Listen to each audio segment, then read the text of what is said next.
சென்னை அடுத்த தாம்பரத்தில் அமைச்சர் சரத்குமார் முன்னிலையில் மாற்றுக் கட்சியினர் சுமார் 200க்கும் மேற்பட்டோர் தாவேகாவில் இணைந்தனர். செங்கல்பட்டு தாவேக வடமேற்கு மாவட்ட செயலாளரும் அமைச்சருமான சரத்குமார் தலைமையில் தாம்பரத்தில் நடைபெற்ற தமிழக வெற்றி கழக உறுப்பினர் சேர்க்கை விழாவில் மனிதநேய மக்கள் கட்சி உள்ளிட்ட பல்வேறு கட்சிகளைச் சேர்ந்த 200க்கும் மேற்பட்டோர் கட்சியில் இணைந்தனர். புதிய உறுப்பினர்களின் சார்பில் ஆஷிக் ஹமீது அமைச்சர் சரத்குமாருக்கு பூங்கொத்து வழங்கி சால்வை அணிவித்து மரியாதை அளித்தார். இதையடுத்து புதிய உறுப்பினர்களை அமைச்சர் சரத்குமார் சால்வை அணிவித்து வரவேற்றார்.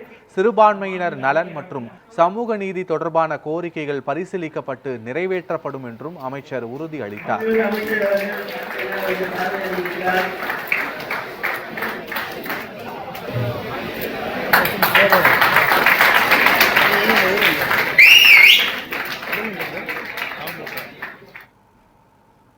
மாற்றம், அந்த மாற்றம் தான் இன்னைக்கு தமிழக வெற்றி கழகத்தில் அனைத்து கட்சியினரும், திமுகவாக இருக்கட்டும், அது அதிமுகவாக இருக்கட்டும், எந்த ஒரு கட்சியாக இருக்கட்டும், இன்னைக்கு தொடர்ச்சியாக பணிகளுக்கு வந்தமைக்க இருக்கிறாங்க. பல மாவட்டங்கள்ல இந்த மாதிரி ஒரு இணைப்புகளை தொடர்ச்சியாக நடந்துட்டு இருக்கு. அதெல்லாம் தாண்டி ஒரு பெரிய மாற்றம் என்ன தெரியுமா? சிறுபான்மையர் அவர்கள் சார்பாக அவங்க கட்சியிலிருந்து இணையது சும்மா இணைஞ்சிட மாட்டாங்க.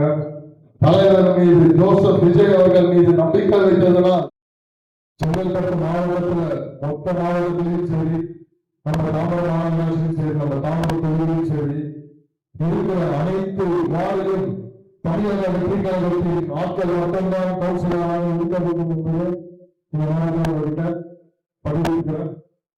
தமிழக வெற்றி கழகத்தினுடைய கொள்கையின் ஈர்ப்பால் இன்றைக்கு தாம்பரத்தில் பல்வேறு மாற்றுக் கட்சியினர் மாண்புமிகு அமைச்சர் அவர்களுடைய தலைமையில், சரத்குமார் அவர்களுடைய தலைமையில் இன்றைக்கு 200க்கும் மேற்பட்ட இளைஞர்கள் இந்த கட்சியில் இணைந்திருக்கார்கள். நடைபெற்ற சட்டமன்ற தேர்தலில் ஏறத்தாழ 11 இஸ்லாமியர்களுக்கு சட்டமன்ற சீட்டுகளை வழங்கியிருக்கின்றார்.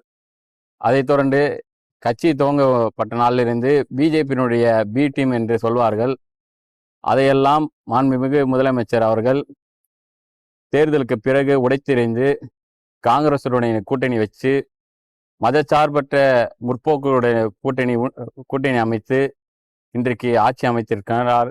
3.5% இடஒதுக்கீடு சம்பந்தமாக தமிழக அரசு மேல்முறையீடு செய்திருக்கின்றது.